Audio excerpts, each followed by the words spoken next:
For 60 years, Sarah Levin carried her memories like locked doors inside her mind, heavy, sealed, and fiercely protected. People believed her silence was a coping mechanism, a shield against trauma. But those who truly knew her understood her silence wasn't just protection, it was punishment. Punishment she believed she deserved for surviving when so many others had not. To the world, Sarah was a quiet, graceful grandmother with gentle hands and soft eyes that seemed to look through time itself. She baked bread on Sundays. She knitted scarves every winter. She never raised her voice, and she never ever answered questions about the 6 numbers tattooed on her arm. Her children learned early not to ask, whenever curiosity slipped out in childhood innocence. "Mom, what happened to you back then?" Her face froze, and a fragile tremor rippled through her fingers. That was enough. They grew up understanding the rule. The past was off, but her granddaughter, Lily, was different. At 9 years old, she saw the world in patterns, puzzles, waiting to be solved. One afternoon, while helping Sarah unpack old photo boxers from the attic, Lily noticed a picture that didn't fit any story she had heard. A group of women standing in the cold, wrapped in thin coats, with expressions that carried entire lifetimes of pain. "Grandma?" Lily asked softly. "Were you one of them?" Sarah's heart stopped.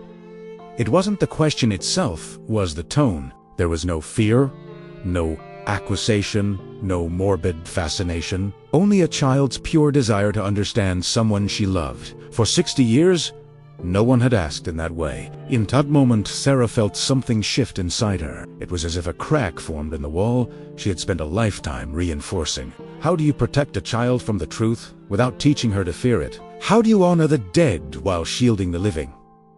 She set the photograph down with trembling hands. "Lily," she whispered, "what do you want to know?" Lily hesitated, then pointed to the faded numbers on Sarah's arm.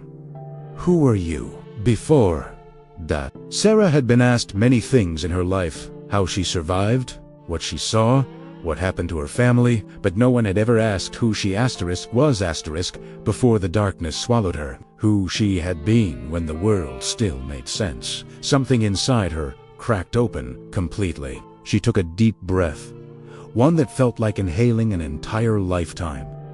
And for the first time in 6 decades, she chose to speak. "My name," she said slowly, "was not always Sarah." "My name was not always Sarah," she repeated, her voice distant, carrying the weight of a world Lily had never seen. "Before everything changed, I was Sabina, a girl who thought life was made of summers, books, and laughter." Lily's eyes widened. Sabina sounded like someone from a storybook, not the quiet grandmother who folded napkins with trembling hands. Sarah noticed her granddaughter's fascination, and for the first time, it didn't frighten her. It steadied her. "In my village," Sarah said softly, "people knew me for singing too loudly. I loved to braid flowers into my sister's hair. I argued with my father about chores. I believed our world would stay exactly as it was, safe, predictable, full of future plans." She paused, breathing as if testing the air for memories she had buried too deep. Lily watched her carefully, sensing how fragile this moment was. "But one winter morning," Sarah continued, "the world we knew simply shifted. Strangers arrived before sunrise. Uniforms, shouting, confusion. We were told to pack a few belongings. Told it was temporary. Told to stay calm. None of us understood that by the time the sun rose fully, life as Sabina knew it was already gone." Lily hugged her knees, absorbing every word. "We were taken away in groups," Sarah said. "My father and older brother were separated from us immediately. My mother tried to keep us steady. She told us we would return home soon." She kept her voice calm, even when her hands trembled. The past flickered behind Sarah's eyes like an old film. "We were pushed into a train car," she whispered. "There was barely enough room to stand. The air was heavy. People fainted. People held on to memories as if they were treasures."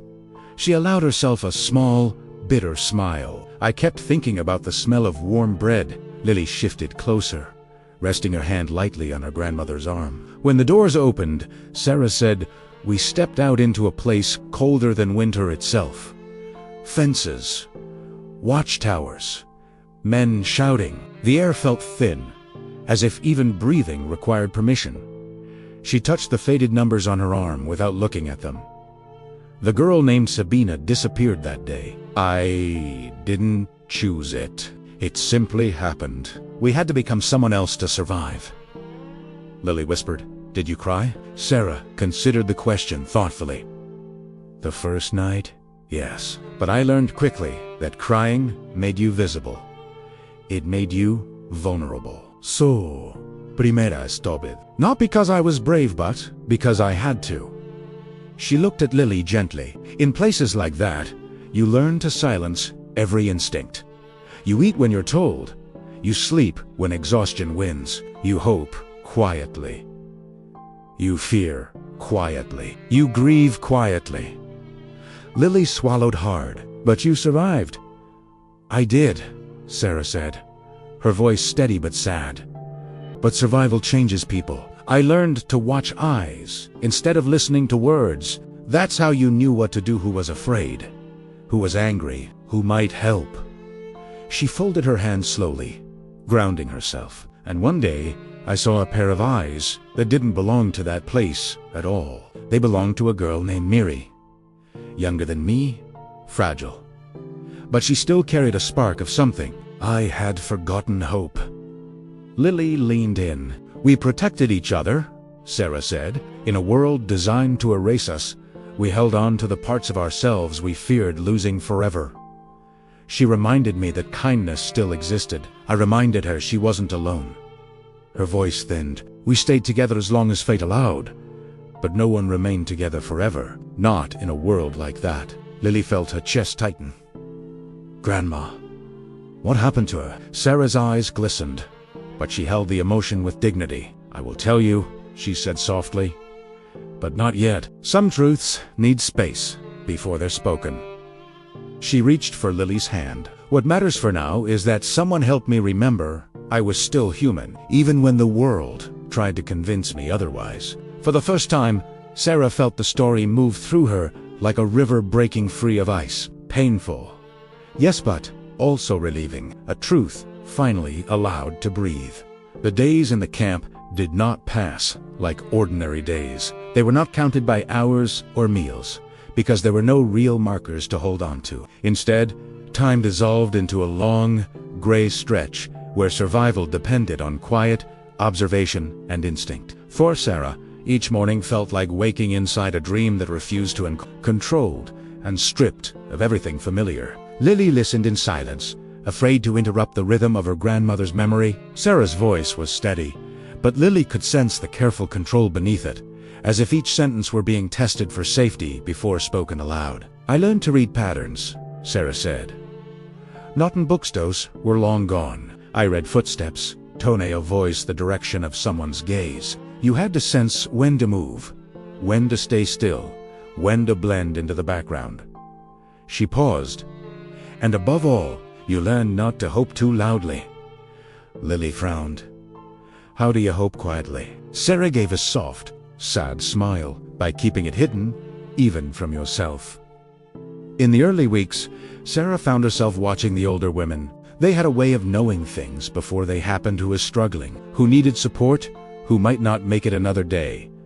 Their strength wasn't loud or heroic. It was quiet resilience, built on years of endurance long before the war. They taught Sarah things without ever speaking directly. How to conserve energy, how to share when sharing was dangerous, how to stay human in an environment designed to unravel humanity. One evening, while the group rested after hours of labor, Sarah noticed Mirith, the girl, with the hopeful eyes shivering uncontrollably. Sarah slid closer and whispered, "Lean against me." The small gesture created a tiny pocket of warmth. Mary didn't speak, but Sarah felt her relax, even if only slightly. "That was the first night I decided I would not let her disappear," Sarah told Lily. "We all needed someone who remembered our names. Wokul Seyumata."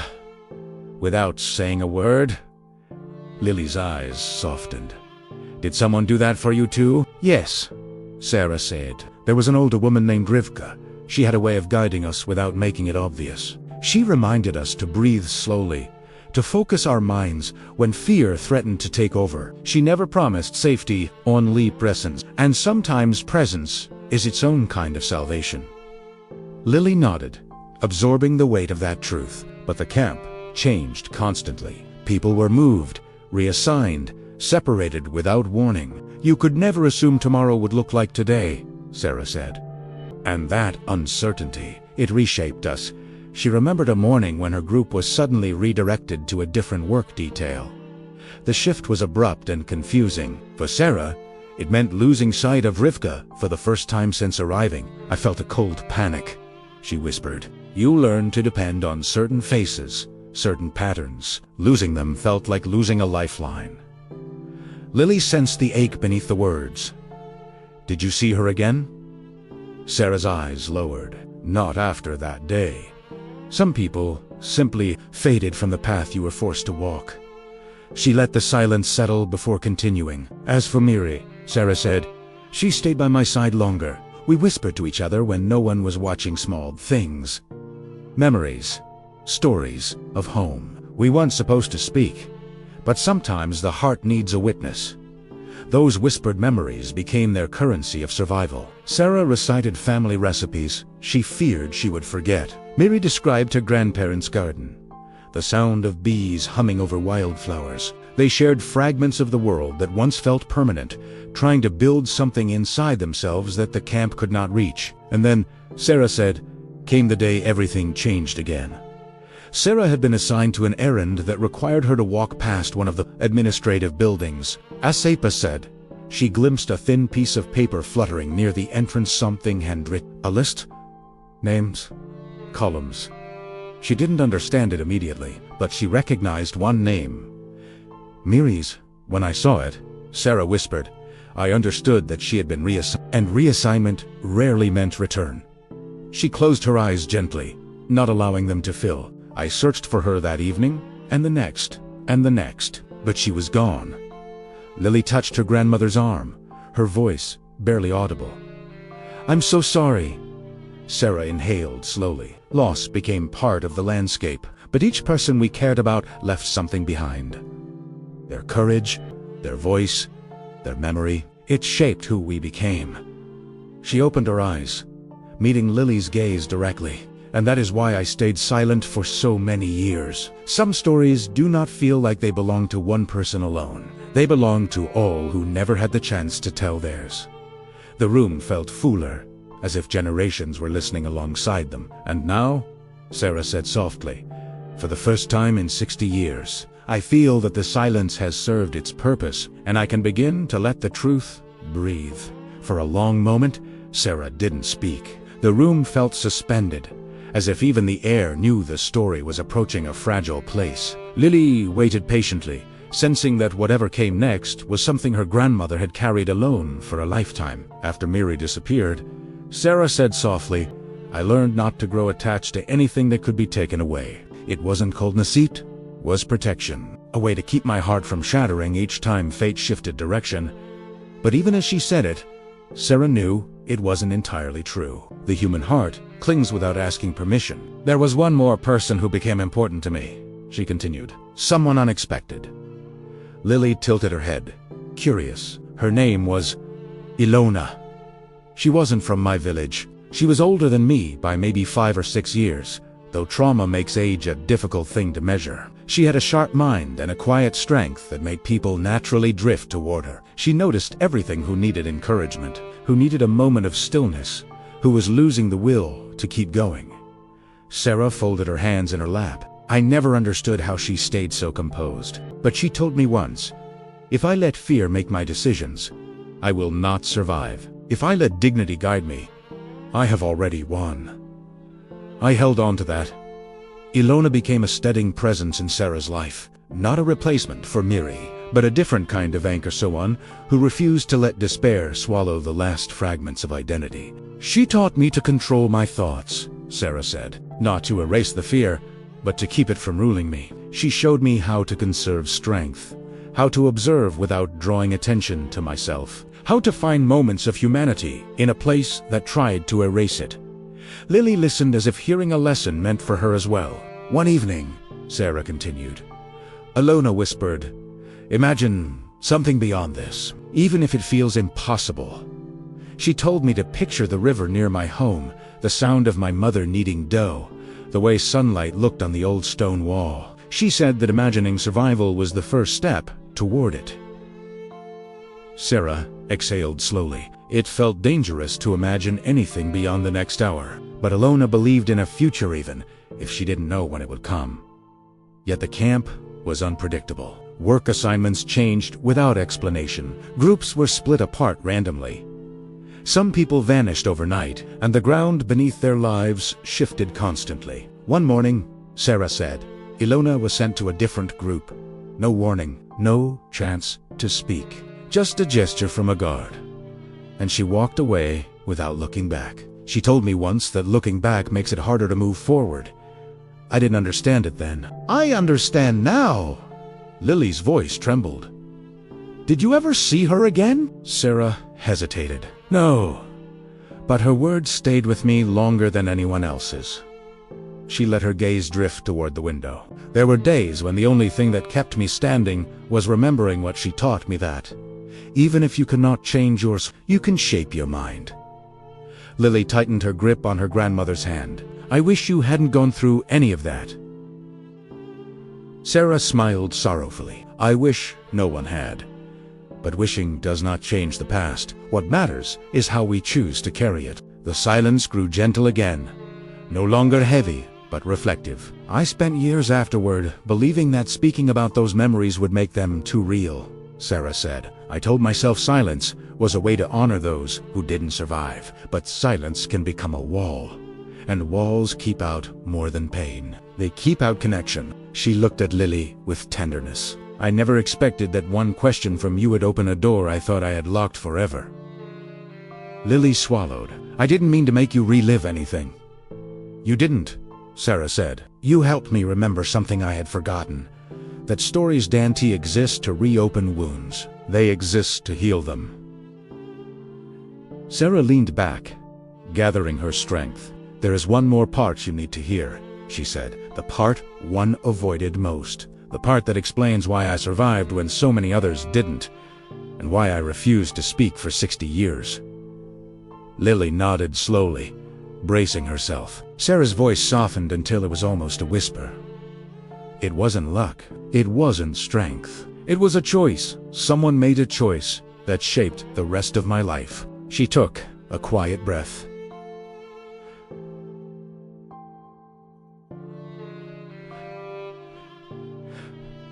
And now, Lily, I'm ready to tell you what happened the day the camp began to fall apart, and the moment a stranger changed my fate forever. When the camp began to collapse, nothing looked like the stories people later imagined. There were no triumphant shouts, no clear moment when anyone knew they were free. Instead, fear and confusion blended together until they were impossible to separate. Sarah remembered waking to a strange quiet, the kind that felt like the pause before a storm. The guards' routines were broken. Some yelled orders that contradicted each other. Others avoided eye contact, as if already halfway gone. Amid the chaos, Sarah focused only on staying upright. She had survived by watching patterns, and now the patterns were unraveling. A group was pushed forward.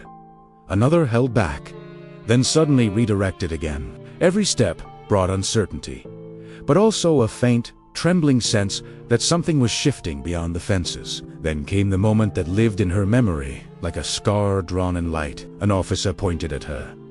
Only her. His gesture demanded she step out of the line. Next to her stood an older woman who could barely remain standing. Sarah felt the woman's trembling through her sleeve. She understood immediately what stepping forward alone would mean for both of them, though no one said a word. She glanced at the woman, and the woman looked back with exhausted resignation. Something inside Sarah refused to abandon her. Without speaking, she tightened her hold on the woman's arm and stepped forward with her. The officer hesitated for a second, irritated at the disobedience. But instead of sending one back, he waved them both through with a dismissive flick, unaware that this single gesture would determine the rest of Sarah's life. That Groot, the one the officer accidentally expanded by one, was later moved during evacuation. They were displaced, frightened, starving, but alive. Other groups, the ones Sarah might have joined if she had stepped alone, did not reappear. For decades, she carried the weight of that knowledge, like a stone lodged beneath her ribs. After liberation, she was taken to a displaced persons camp. Freedom was overwhelming. People tried to find relatives, repeating names like prayers. Some discovered fragments of family. Many found nothing. Sarah searched for her parents, her siblings, her friends, even Ilona and Miri. Every list she checked grew colder. Eventually, she understood that survival meant building a life out of what remained, not what had been lost. She chose a new name, a new country, a new silence. Talking felt impossible. So she tucked Sabina away, learning to live as Sarah, the woman who baked bread, raised children, and kept her nightmares hidden. Her family accepted the quiet around her past. She never expected it to be broken.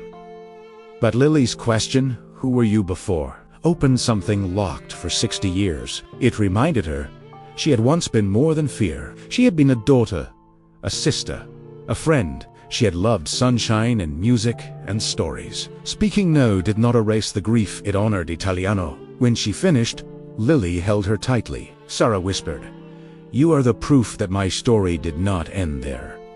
And for the first time, the silence that had shaped her life finally felt at rest.